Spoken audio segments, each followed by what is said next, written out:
We will get going. I want to welcome everyone to the American Marketing Association Birmingham chapter webinar today. We really appreciate you guys joining us, and we're especially excited today to have Douglas Burdett with us. Douglas is the host of the Marketing Book podcast, which LinkedIn named one of 10 podcasts that will make you a better marketer. He's a graduate of VMI and a U.S. Army veteran and founder and principal at Artillery, a marketing and advertising agency in Norfolk, Virginia. And one of the things, if any of you that listen to the Marketing Book podcast will know, is that Douglas always finds some random facts about the authors that he is interviewing. And so I did a little research to return the favor for him. And I saw that when someone said, what everyday thing are you better at than anybody else? Douglas responded, playing Trivial Pursuit. And I really wish I had known that when he was in Birmingham. It might have changed our whole experience, because there's nothing I love more than Trivial Pursuit. And it might seem like quarantine is a perfect time to rack up some green and yellow pie pieces, but my family has other ideas. My approval rating in a recent poll of teenagers in my house is down dramatically over the course of quarantine. So nobody wants to play Trivial Pursuit with me right now, but hopefully we can play someday. And welcome to the webinar, Douglas. Well, it's good to be here. Are you able to see me okay? We can see you, and everything looks great. I want to remind everybody that we do have a chat, and you are welcome, and a Q&A. You're welcome to submit questions either with your name attached or anonymously, whatever you prefer. And we do hope that this will be interactive. We have received a number of questions since we announced the topic and that Douglas was going to join us. So we have a lot of great stuff to talk about, but we would love to hear anything that is on your mind. So just let us know where you would like the conversation to go, either in the Q&A or the chat, and we look forward to hearing from you. So Douglas, it looks like you've had a lot going on. I'd love to hear a little more about authors in quarantine getting cocktails. Sure. Let me start off by saying it is so fun to be back in touch with the folks at the AMA Birmingham. I had such a good time there when I was there in September. And I hope that you all, I recognize some of the names here too, of folks that I met. And I just hope that the people that were there for that enjoyed it as much as I did making the presentation. It was a lot of fun. And just as background, if you can see me on your screen, you see I have a sling on. A lot of people think it's some sort of gun holster. No, it's not. On March 18th, I had, I think, the last elective surgery to fix this rotator cuff, and it's going really well. I'm waiting for the call from Major League Baseball. I never played Major League Baseball, but you know, I can dream. Can I, Jamie?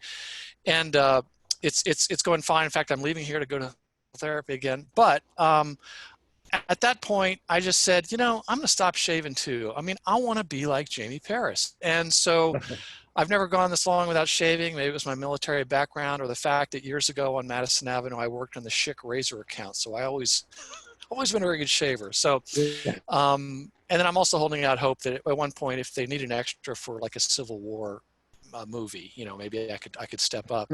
But I am at home now, and normally I'm at my office, and the office is completely empty. It's been for a month or 6 weeks now. Nobody's working there, and getting all settled in here. And even yesterday I was on a call and I figured out there was an internet problem. So I've run a 100-foot cord from the second floor of my house through the laundry chute down to where the modem is.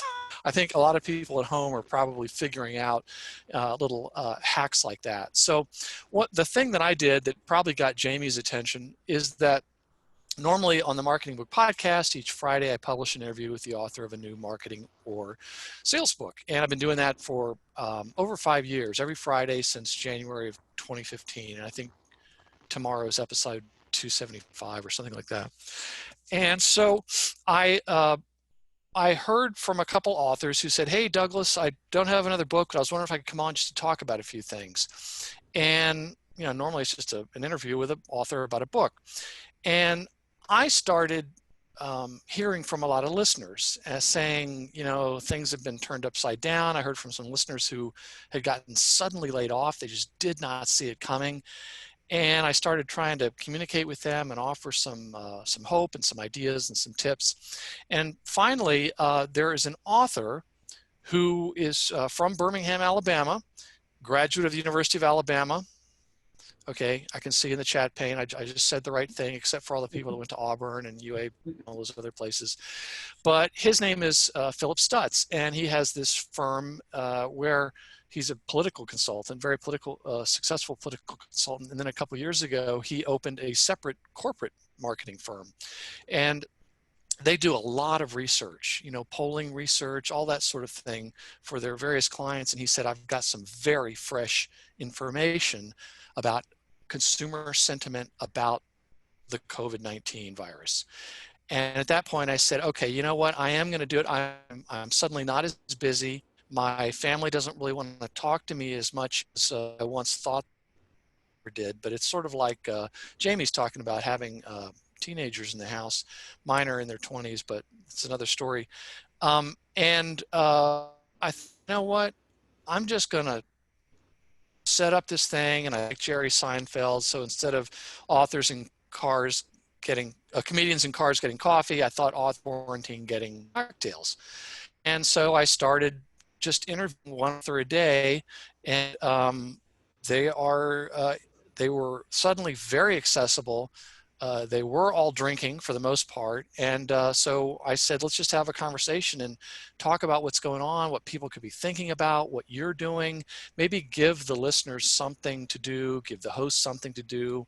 And I think it sort of fulfilled a deep-seated desire to do something to help. And so I've had a few, I'm doing them now every day. And I guess, as I say, I'm going to keep doing these every day until I run out of authors. I've interviewed over 200, or I run out of quarantine, whichever comes first. And I hope the quarantine ends first, and we go from there. But this compulsion to want to do something. And now I want to put Jamie Paris on the spot and ask him to tell the story about your client call course, because we chatted yesterday just to catch up on a few things. And already I was talking to my daily author yesterday, and I mentioned that. So it was such a compelling story. Jamie, tell that story, because I think it's very illustrative of what companies could be doing now, particularly, you know, people are saying, oh, is it okay to market? Is it okay to sell? Yeah, I think the questions are a little misaligned, a little less guided. If you're going to say something, I think one of the more important things to do is talk about what you're doing. And when you talk about what you're doing, I don't mean sending an email like I got from the electric company yesterday saying, thanks for paying your recent bill. We're here for you. Don't do that. I don't need another email saying what some cab company in LA is doing that I may have caught one of their taxis 10 years ago. But what is it that your company could be doing to help, even in a small way? Jamie, tell us about Call Chorus. Yeah, I'm so proud of what Chorus has done. I think I mentioned it last week, but they have developed a plan to help restaurants in Birmingham that We basically explain what they do. Yeah. Call Chorus. Yeah, they're a security company similar to ADT, except nicer, I think. And they do home automation and home security. And there was an article in the Birmingham Business Journal about how 5 restaurants were burglarized in one weekend while they were closed because of our stay-at-home order. And so Chorus stepped up, and they set aside well over $10,000 worth of security equipment to install in restaurants and gyms and places like that to protect them while they're closed. And they did it no strings attached. So it's not one of those gotcha things where they're getting you on a contract. If the restaurant doesn't want to continue the service when all of this is over, of course, they'll come pick up the equipment and shake hands and pat them on the back and welcome them back to the active business community. But if they do want to continue service, obviously Chorus would love that. But I just love the way that they took their expertise and looked at a situation and said, what can we do to make this better? And their sales message through this time, it has all been about contacting restaurants and gyms and saying, how can we help? And it's had a tremendous PR benefit. So it's, none of us are 100% altruistic, but Chorus has gotten a lot of attention, and it's been very positive overall. But their message and everything that they've talked about has been, how can we help? Well, you know, for any business that's closed right now and concerned about security. Mm-hmm. So I've Talk really about how that affected the culture there. Yeah, the sales team got excited. The leadership got excited. The way they described it, they said, we were trying to figure out what to do in a situation. Then all of a sudden we had a mission. We knew what to do. We knew how to go out and make a difference today. And it really energized their team. So that's yeah, I'm really love the way those guys have handled it. And I think Douglas, it reminds me of what you've done with Authors in Quarantine Getting Cocktails, because this is a weird situation. Like 8 weeks ago, if you had emailed 200 authors, I don't think the response would have been quite as big. I'm sure a lot of them would have agreed to come back, but the world has changed so much in the last 2 months that you got an unbelievable response rate. Yeah, I had this idea after, you know, from Philip Stutz. It's always about these Alabama people. So Roll Tide. Roll Tide. I sent an email out just to the authors, which is again over 200, and I just said, hey, I'm thinking about doing this. What do you think? And would you be interested in being on? And I guess within an hour, I'd heard from over 100. And now I keep hearing from the others, and I'm sure it went into the spam folders for some. And I couldn't get them all scheduled because I am kind of thinking wishfully, oh, maybe this quarantine won't last forever. But now they're messaging back saying, Douglas, you got my email, right? I'd love to come on and help. And I know what some people may be saying, oh, they want some awareness or whatever. I would disagree. I think that they are just like me and just like a lot of you. They want to help. They want to do something to inspire somebody and just kind of be there for them. And I'm really grateful to them for doing that. Before we go much further, I was wondering if you all could get in your chat pane and tell us what you most are wondering about that we may be able to shed some light on for you. What is it that you're maybe most concerned about, or what are questions that you all might be getting from your colleagues, or if you're in the agency world like Jamie and me, what you're getting from your clients? Be interested to answer some questions like that. Also, Jamie had a few questions he'd prepared for me, and when he said, you know, there was some trivial thing, I thought, oh no, Jamie, we agreed to talk about the fact that those charges were dropped. So I appreciate you not. No, I'm kidding. I'm a kidder.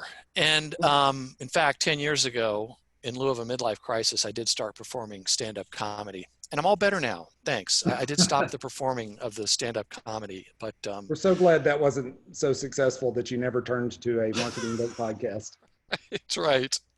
Well, you know, you know, we all develop these coping mechanisms, Jamie, and so at any rate, why don't we? Do you want to talk about some of the thoughts that have come to your mind, or what you know that folks are kind of wondering about?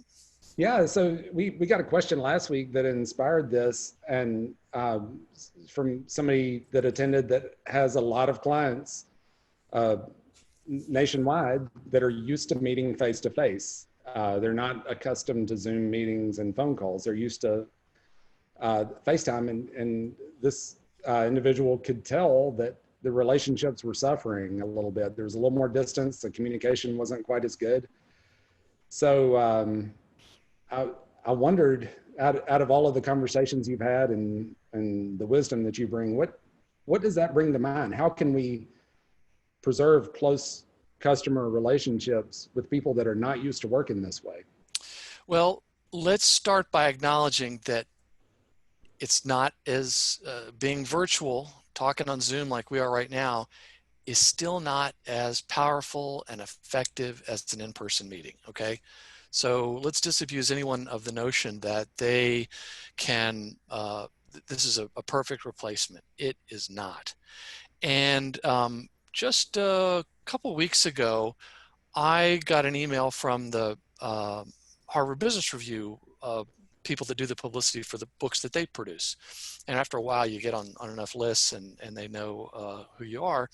And there was a book written about 1.5 years ago called Can You Hear Me? How to Connect with People in a Virtual World by Nick Morgan. And I thought, oh my goodness, here I am. And in fact, I got the email at the office as I went back to grab something. Of course, it's an empty office collecting dust now, but I said, yes, please send me a copy of that book. This would be really timely. The book arrived. I tore through half of it already, and I'm going to interview him next week. I haven't finished it. But in the book, he says the same thing. He says, look, it's just not as good. And part of the reason for that, he goes into all the science, and he talks about how as humans over, I don't know, ever caveman days, we are so equipped to deal with people in person. Body language, facial expressions, tone of voice, and a lot of that is stripped out of communications, particularly email, telephone, Zoom, being face-to-face is better. And he also talks about another thing we need to acknowledge. If you've started a relationship with someone virtually, electronically, it's much more difficult it has a weaker foundation. Okay. So if you have clients where you have met with them in person, off to a better start. But there are some things that you can do to try to connect them on a regular basis. Well, one thing, and again, I can tell you what's been working for me. We have one particular client where we've spoken to him every week at 10:30 Wednesdays. And sometimes it has to get moved, but it's a standing meeting. And for anyone who's at a standing meeting, whether it's an internal group or it's like Jamie talking to one of his clients, really help. I've always found them to be that way, particularly with clients, because the clients are busy and they have stuff going on. Like anyone that works at a company, other people doing different things between when you have a meeting once a week, let's say. They will then download everything they've been meaning to tell you, and you can connect with them.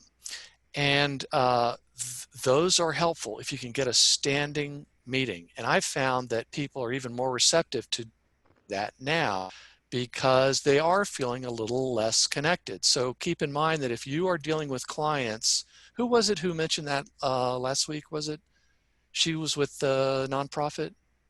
Oh, Joy. Yeah, Joy's an attendee right now with the Civil Rights Institute, Joy Brown. Right. So Joy, so it's like even the people that Joy is dealing with, where she's dealing with like colleagues or maybe donors or vendors or whatever, they're probably remote too. So I'd urge folks to realize that people are probably a little more inclined to want to have a face-to-face, a Zoom meeting if they possibly can.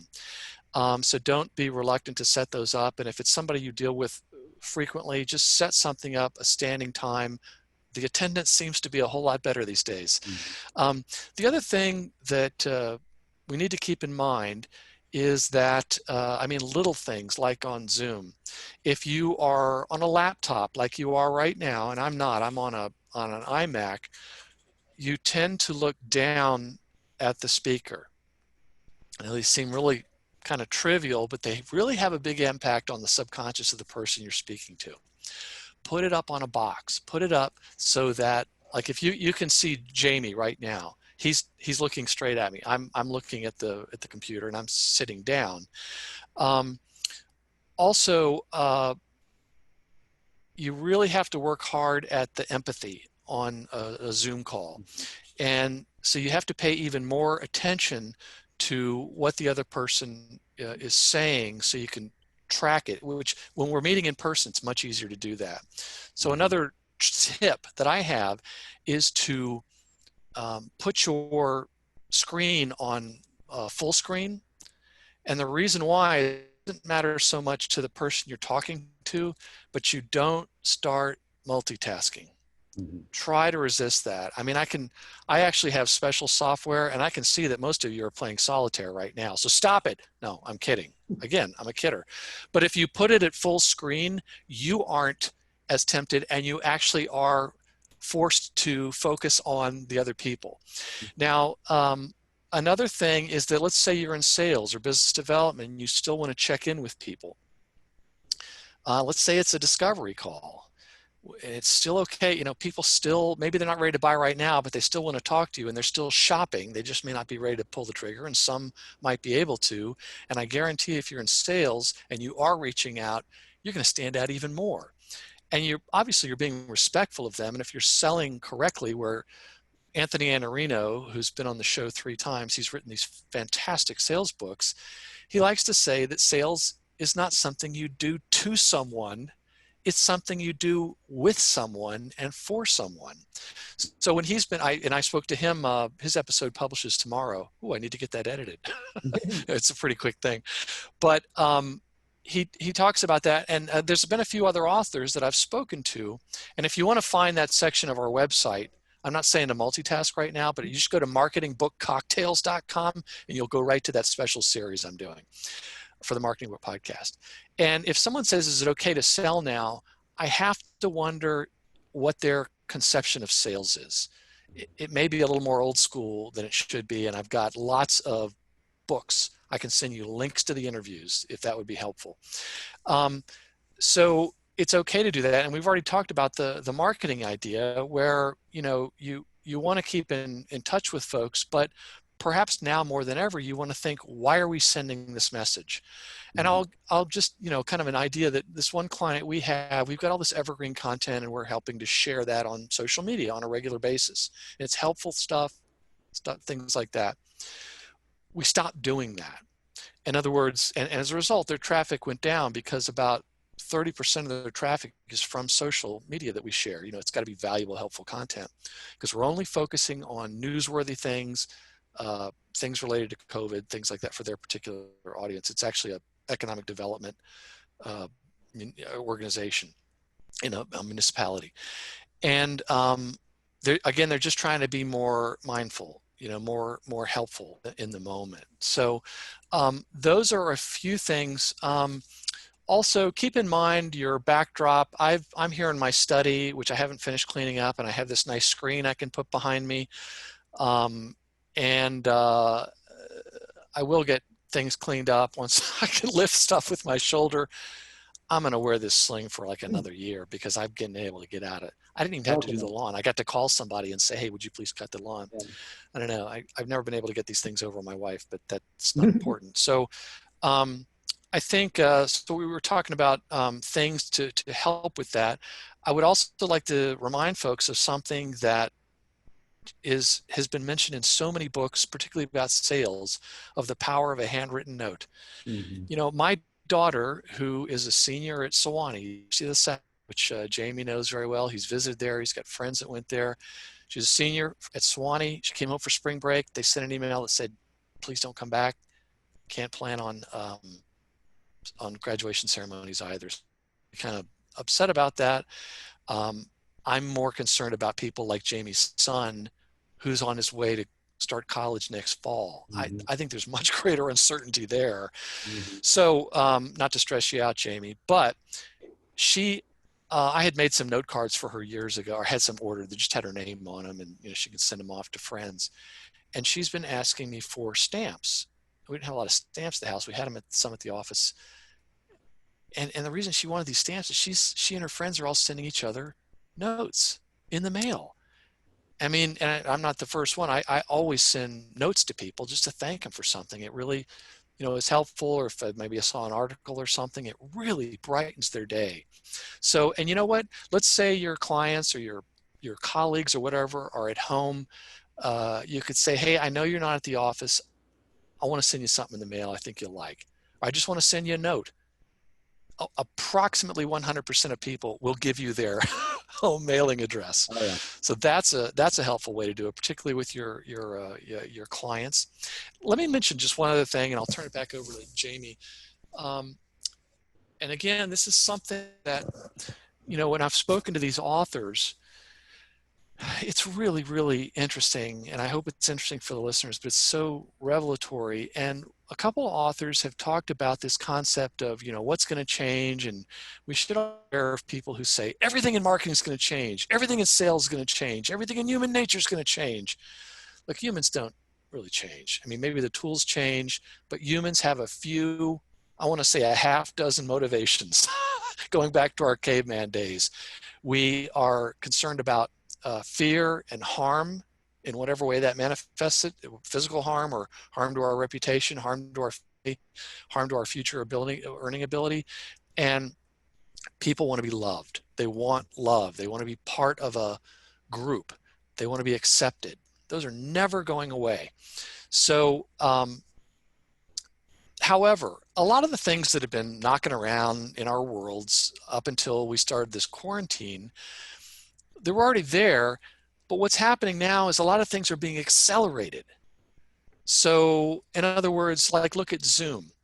We've been using Zoom. Jamie's been using it. A lot of you have been using it. I had a client where, I mean, we had a Zoom subscription and they would just use ours for, again, another standing weekly call. Well, a couple of weeks ago, I said, you need to get a Zoom subscription, not to talk to us, but to all your clients and prospects. And he should have been doing that, but that was, you know, it just wasn't saying he would go out and meet these folks. It was a different thing. I'm no judgment against Larry. And so I then spent about an hour with the client, which I was happy to do, getting him set up on Zoom. And it even got to the point where I said, Harry or Larry, he's got one of these same headsets because he saw what we were using. And just for anyone's wondering, this is a Logitech H390. It's a Logitech H390. Jamie, do you know what they cost? $21? $22. And if you don't have a good headset and a microphone, and believe me, these are so much better than earbuds, but if you have earbuds, that's great. If you can avoid using the audio on your computer, this is 3 times better. And let me tell you how good these are. When I do an interview with an author, I even have I tell them, you know, you need to make sure your audio is good because listeners really don't listen to podcasts if the audio is bad. And 3 years ago they would, now they don't. They don't even listen. They just go to the next one or they skip to another podcast. I made a video explaining to these authors the importance of this. And they all seem to appreciate it. And I say, look, I know it's only $22, but you will sound better. And I have had authors come back to me and say, Douglas, my IT guy just had me buy $300 worth of microphone and mixer and all this sort of thing. And you're telling me I need to use this? And I say, yes, you do. And they're furious. And they say, Douglas, all right, I'm going to get it, but I'm doing it for you. I said, no, you're doing it for my listener. But this thing works really, it's $22. It's a Logitech H390, and if you travel, bring them along. And it's funny because as I've gotten in touch with some of these authors, they've been saying, Douglas, I hope you noticed what I'm wearing, because they all sort of caught on to that. But I got him all set up, and we even got to the point where I said, Larry, you got to put your laptop on a box and turn yourself around. He's in his house, and it's a nice house. Yeah. And I said, you know, let's drop this stupid veneer that we've always had. Mm-hmm. People want to know where you are. They want to talk to you. If your wife walks by you, that's okay. And I say that because the other day I was on yet another call, and somebody put up one of those backgrounds. Okay.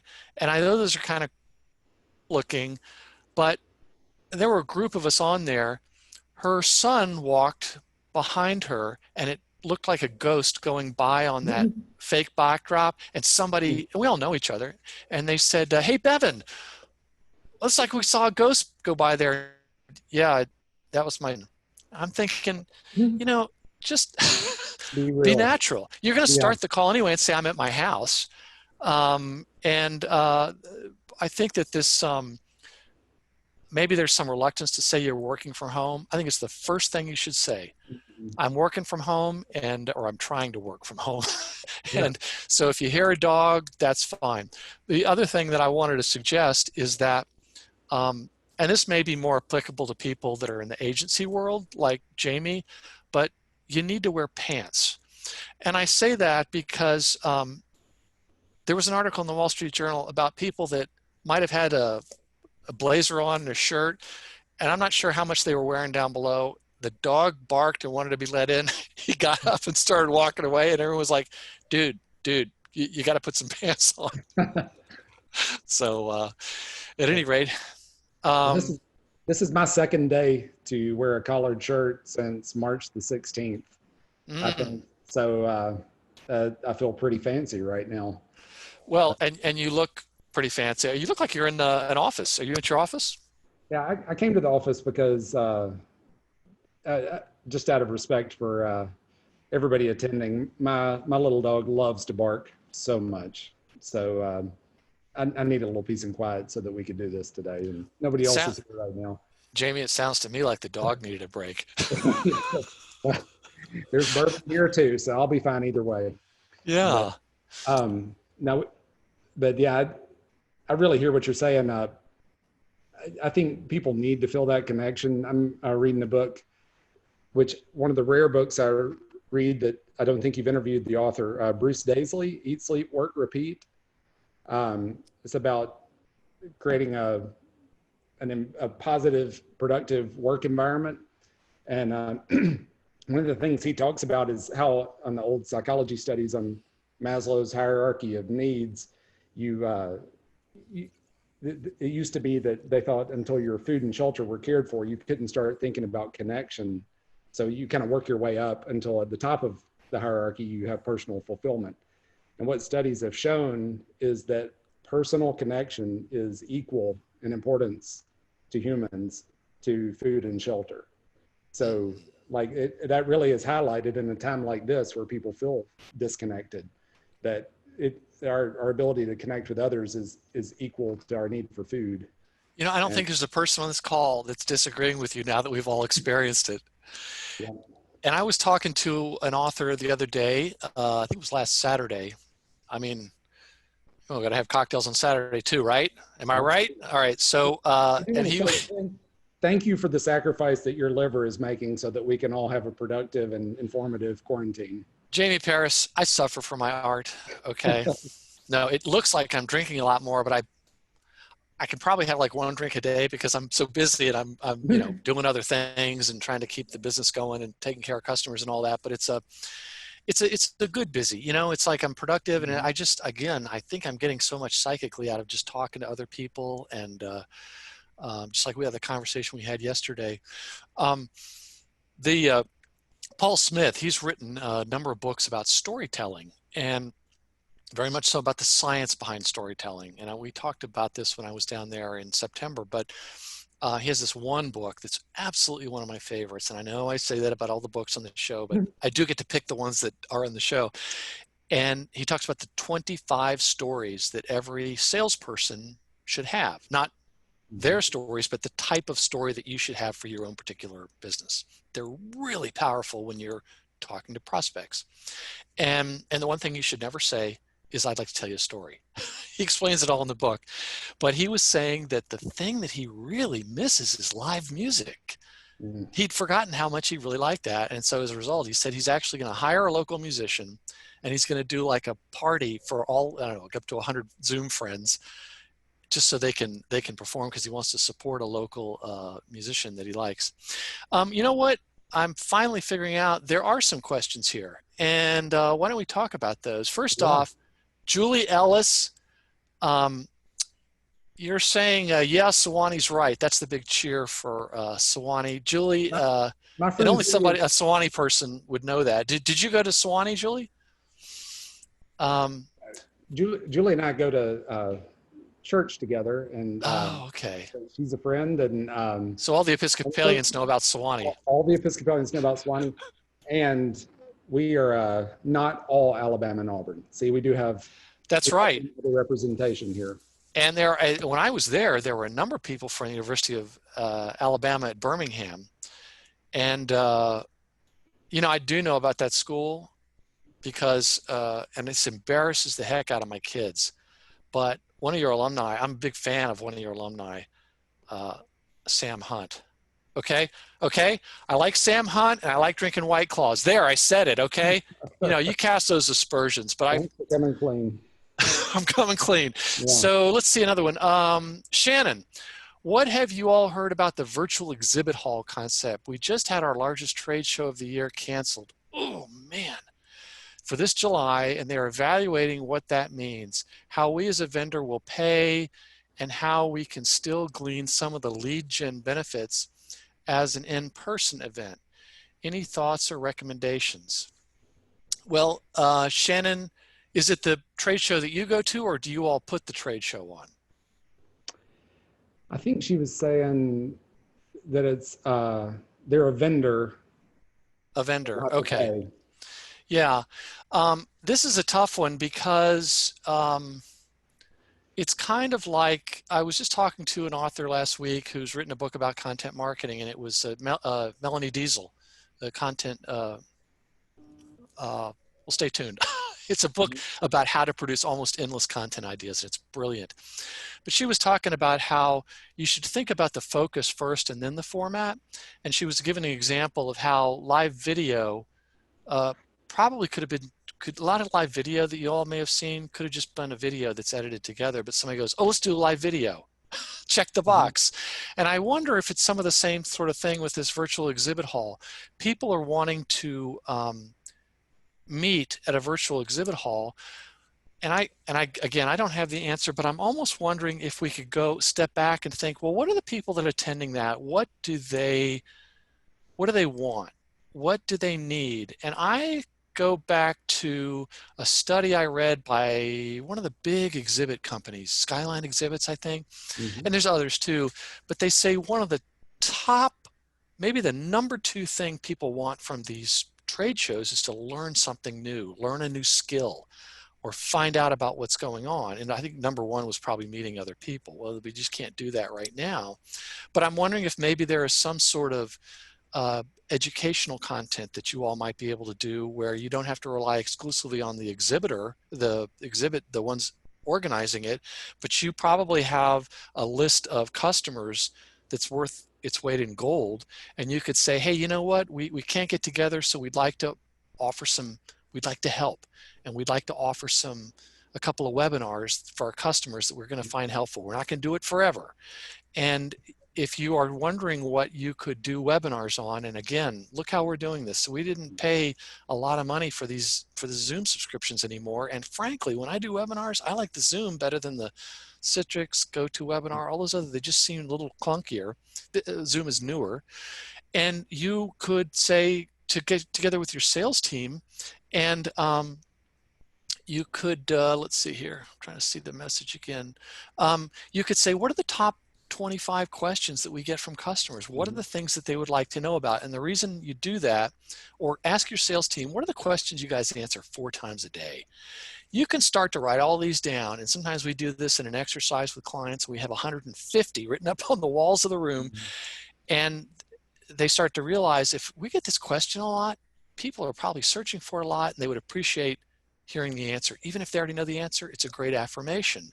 And the reason I say that is because if you're going to trade shows, it's very likely you have a lot of employees, subject matter experts, who are really good at explaining things. So anyway, that's just a thought off the top of my head, that you might be able to provide people the kinds of things they want from a trade show without necessarily having to do the trade show. Maybe you want to show up and support the trade show, but there are probably some things where you could jump over that gatekeeper and just start to reach out. And when I interviewed Joe Pulizzi a few nights ago, and he claimed to be drinking the last Corona beer in Cleveland, he said they were stopped making.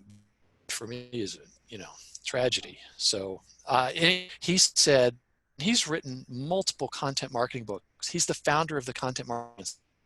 And he said, there is no better time than right now for a company to start building or rebuilding its own audience. Yes. So that's just a thought there. I think that's so true, Douglas, that the reason these customers go to a trade show, it costs a lot of money for them to send people to the trade show, and there's a reason they do it. And if you can identify what problem they're trying to solve, what questions they're trying to answer, who they're trying to meet, and say, how can we help them do that? It will serve them well, and it will serve you well also. And And I agree with one of the other podcasts I listen to after I've listened to the Marketing Book podcast is This Old Marketing with Polizzi and Oh, Rose. that's a great one. I love that. And today I published the interview with Robert Rose. I had a little bit of a daydream that after we got off our Zoom call yesterday afternoon, and then today you posted an interview with Robert Rose, and I knew you had to get off. I'm like, did he get off Zoom with me to get on with Robert Rose? That would have, but I know it takes longer than that to edit. So Jamie, those authors can wait. You need to talk to me, and this goes for any of you on the call today. Feel free to connect with me on LinkedIn if I can recommend any specific books. But if you want to have a Zoom chat, shoot. Yeah. You showed up for this. Some of you maybe come to my talk in September. And as a testimonial, I have done that. I have emailed Douglas, and he says this on his podcast, and it is true. If you have a question or you need a book recommendation on a particular topic, reach out to him on LinkedIn or email him, and he will send the recommendation. So it's the most interesting thing I get to do all day. Yeah. Not everything is being able to talk about books. You know, there is some there is some drudgery in my world, like it is for all of you. But if I can recommend books, but you know what I'm wondering about, Emily Eslick. We talked about this on Friday. This is the idea of sending letters and clients gifts in the mail. It was brought up that some people, now I'm reading this cold, okay? So if you're going to divulge something that, you know, is TMI, it was brought up that some people may be worried about the spread, and it may cause more worry than good. Okay, that's fair. What are your thoughts on this? We could probably send out an email or quick contact form survey so people who may not want the email can opt out, and to gather the personal addresses of the ones that wouldn't mind. Well, I'm wondering if, you might be able to send them a book from Amazon, which may give the impression that it's cleaner. Maybe not.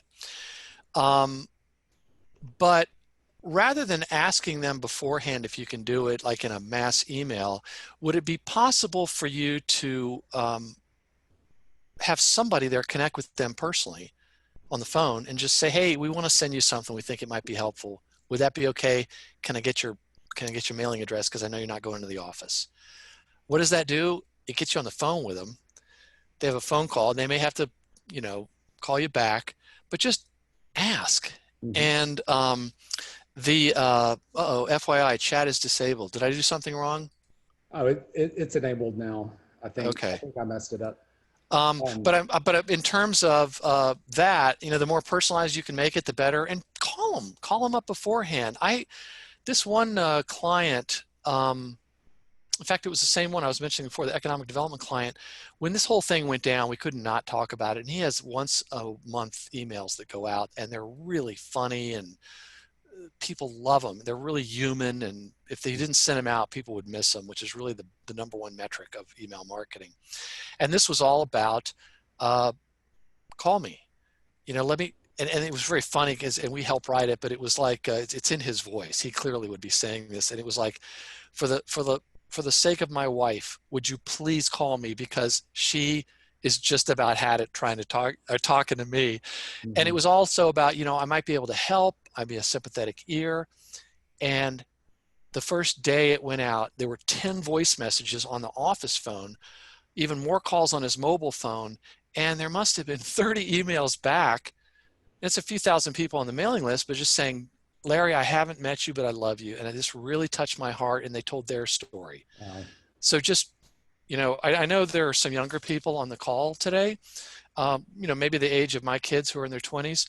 This thing has a series of buttons where if you press the right ones, you can actually talk to someone. I'm kidding. My kids are always trying to text me, and after a while it gets really complicated. I'm going, guys, I can't answer this on a text. Can we talk?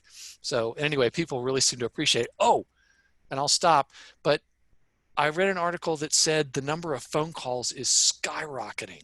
All the phone companies have said, wow, we never thought we'd see this again, because the number of calls were going down, the data usage was going up. So Douglas, Emily's question reminded me of a book, an interview that you did that made a big impression on me. Is it Giftology? Yes. Oh, what a great, yeah. Giftology was, and I don't know if you send notes around, but I can certainly put links in the chat pane at the end of links to that particular interview. Giftology is a brilliant book by John Ruhlin, and he's got this gift company. And it's all about sending gifts to people, clients or prospects. And I read that book and I thought, oh man, have I been doing it wrong? And like one of the things is don't send gifts that have your logo on them. And he talks about how send a gift that's going to get your gift into the home so that the spouse of your client or prospect is going to say, who sent this? And he even talks about, I think at one point he worked for a knife company and he sent a knife. He'll send a block to a prospect or a client. And then the second month, the knife arrives. And it has, you can get these things engraved, and this doesn't cost a fortune. It's not like taking a client to Pebble Beach. And it'll have like their last name on it, not your company name. And they collect the whole thing. And it's there every day. And there's several other things, but it's a brilliant, that's a great suggestion, Jamie. I appreciate you mentioning that. Giftology is a good one. The one that I just mentioned about can you hear me? How to connect with people in a virtual world. That's a good next week. Is next week the one that's going to be especially relevant about maintaining relationships in a digital age that you mentioned at the start? Actually, no, I'm interviewing him next week. I got about a month. So we'll keep it's about a month lag. Okay. Yeah. But that's a pretty quick turnaround. And I have to kind of stay organized and get these things because I have this day job I'm supposed to be doing. But that's a good one, and I think even when it comes out, it's going to be really helpful. But you can go on Amazon and find it. It's very, very well written.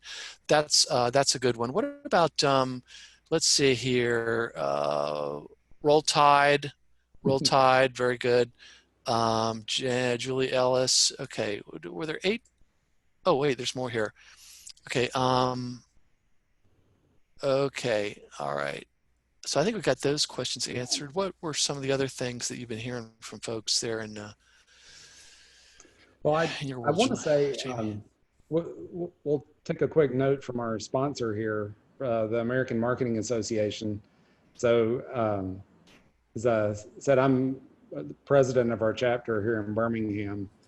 And this is a great time to join because the annual price of membership has just been lowered to $149 a year.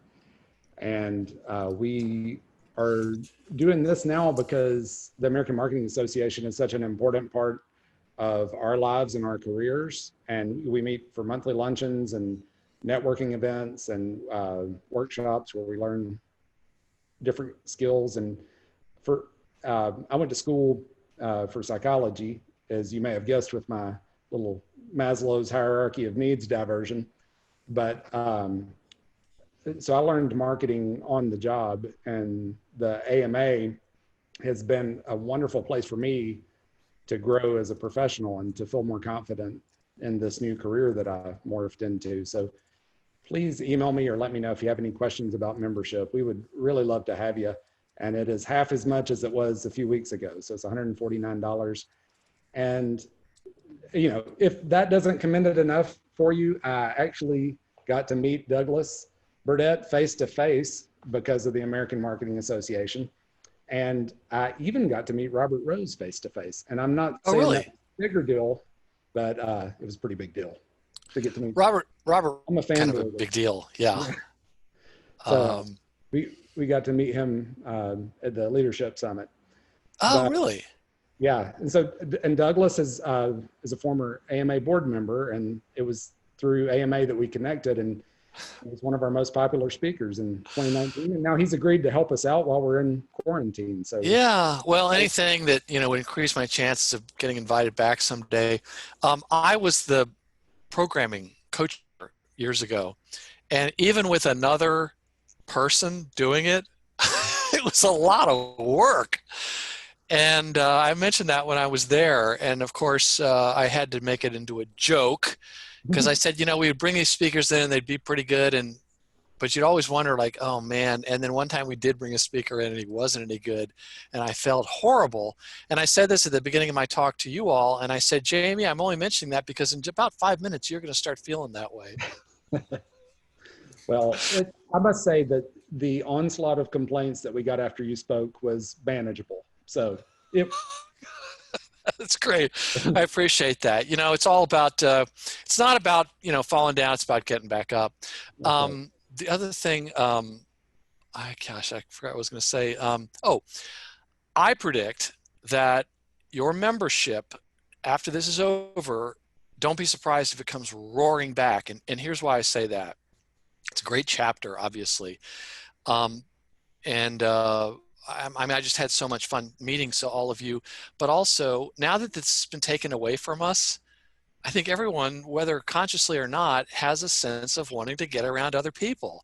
And it's almost like a victory. We're going to a victory dance. We're going to celebrate by finally being able to get together with a bunch of people and, you know, shake hands and meet new people. I think, you know, going forward, you know, I'm not that I was that shy about talking to people, but I think I'm going to get even more aggressive about walking up and just saying hi to people, you know, just meet new people. And I hope others are the same way.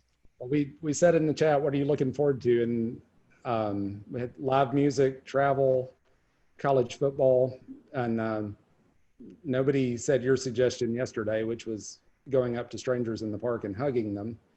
But I'm sure there are some people looking forward to hugging strangers again when all this is done.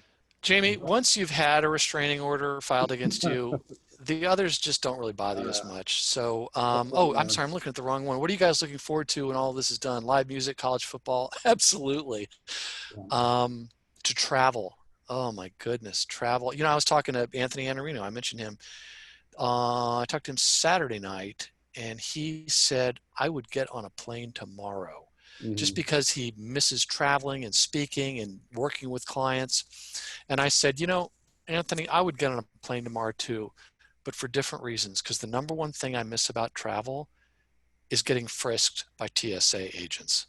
The TSA, you know, we all look for togetherness wherever we can. College football, Jason Isbell concerts. Oh, that was Jamie Paris, of course. I was just listening to him yesterday. I put a link in there to all these authors in quarantine getting cocktails. And Scott Giles is getting married. My wedding got delayed by the shutdown. Oh man. Yeah. You know, congratulations, Scott. Congratulations. Yeah, that's great. What a Oh. disruption. Yeah, I hadn't thought about marriages getting disrupted. I just thought about graduations. Yeah. But Jamie, marriages are getting disrupted on the front end and in the middle of them, I think. Well, and let's talk about, you know, the coronavirus boom and the baby boom. If you could just share what you told me yesterday. It was yet another joke that I hadn't heard that I was going to steal, but since I'm here with you, I don't even have to do it. I thought it was brilliant. And if you don't have any kids yet, you won't get the joke. But and if you have teenage kids, please let us know. This is for you. Yeah, this is stolen from Twitter, but somebody said, yeah, I keep reading about this coronavirus baby boom. Let me tell you something about that. 100% of the babies born in the coronavirus baby boom will be firstborn children. All the parents just laughed immediately, and those of you that don't have kids yet will laugh in a few minutes. How could you say that, Jamie? Don't you love children? Yes. And Jamie loves his children. I did. I mean, I do. Well, we have 3 or 4 minutes left, and we really appreciate you joining us today. And to me, this is so helpful. This opportunity to connect. We are going to do this again next week, and we are putting together a panel to talk about the job market. I know a number of folks that I think very, very highly of have been furloughed or laid off in the last few weeks. So there is a tremendous amount of talent available on the job market now, more than ever before. There are some wonderful people who are looking for a job, and this is a complicated time to look for a job. So we're going to bring in some local recruiters and experts to talk about the job market next week. So keep an eye out for those announcements. Yeah. Actually, let me just add something to that, because after today, I will never be invited back. But related to next week, one of the people I heard from, she said, God, I just got laid off, and she's really great credentials and everything, but it's just almost random. And she said, I guess I'm kind of having to reinvent myself. And I said, oh, you've got to read Reinventing You by Dory Clark. She is such a great author, and she's written 3 books, a trilogy, and I've interviewed her about all 3. And the first one was called Reinventing You. And she was a journalist in Boston, and on Monday, September 10th, 2001, she was laid off. The next day was the 9/11 attacks.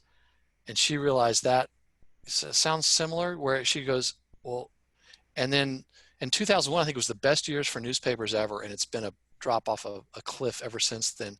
And she realized she wasn't gonna be able to do this anymore. And she went through figuring it out, and she started writing. She's a writer. And at one point she wrote an article for Harvard Business Review, and she was writing for Forbes and Harvard Business Review. She wrote this book about this article about how to reinvent you so you can go forth and continue to have a career, which is something that's going to happen more and more in the future. And she got like 5,000 comments or something on the article. I mean, it blew up. And within a week, she had offers from 3 publishers to write a book about that. It's good. Reinventing You. And the other thing I wanted to mention is that even whether you're employed or you're not employed, there are so many great free resources on the internet to get your skills up and to get your skills visible. And I'll just give you one example.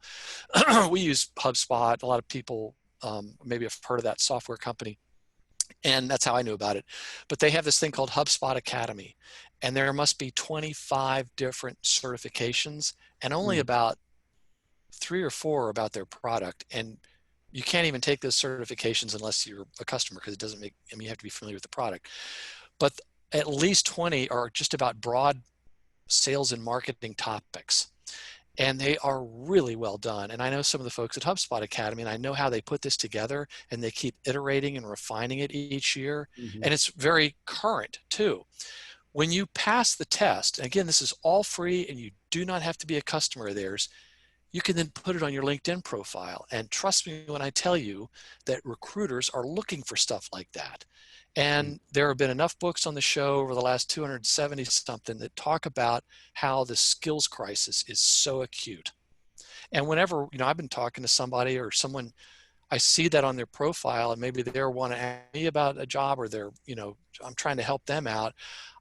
It just floors me at the initiative that they've shown by getting one of these certifications. And they only maybe take an hour here, an hour there, but it really look at my LinkedIn profile. I think there's a bunch of them on there, but that's because it's important to me and my colleagues that we all keep taking these things to stay fresh and current, and it helps with customer work. So I check out HubSpot Academy. And again, if there's any books that I can recommend for you, I don't want you to have to read 275 if I can tell you the one that might help right now. Well, Douglas, you're always willing to help, and you've been very kind to Birmingham. We really appreciate it. Well, I was born in Alabama, so, There you go. You get us. You understand. But I was born in LA. Yeah. Lower Alabama. Oh, yeah. Yeah, well. All you upstate people, I know you're looking down your nose at me. We're glad you could return to your roots here with us today. That's right. And this has just been a delightful conversation, and I can tell from the chat and the questions that has been really helpful for people. So thanks for making time, and thanks for all that you're doing with authors getting cocktails in quarantine. Well, I'm drinking to cope. I'm talking to cope. No, I'm kidding. Yeah. But I'm just a click away. For anybody here, if I can help you, please connect, send me a message. Spare my family from, them having to listen to me. Help the children. Yes. And check out that podcast. It is so good. It's just such a great way to identify the books that you want to give the time to read, since Douglas has to give the time to read every single one of the books. That's right. Which I enjoy. But thank you very much. Thanks to all of our attendees, and we will see you guys next week. Take care.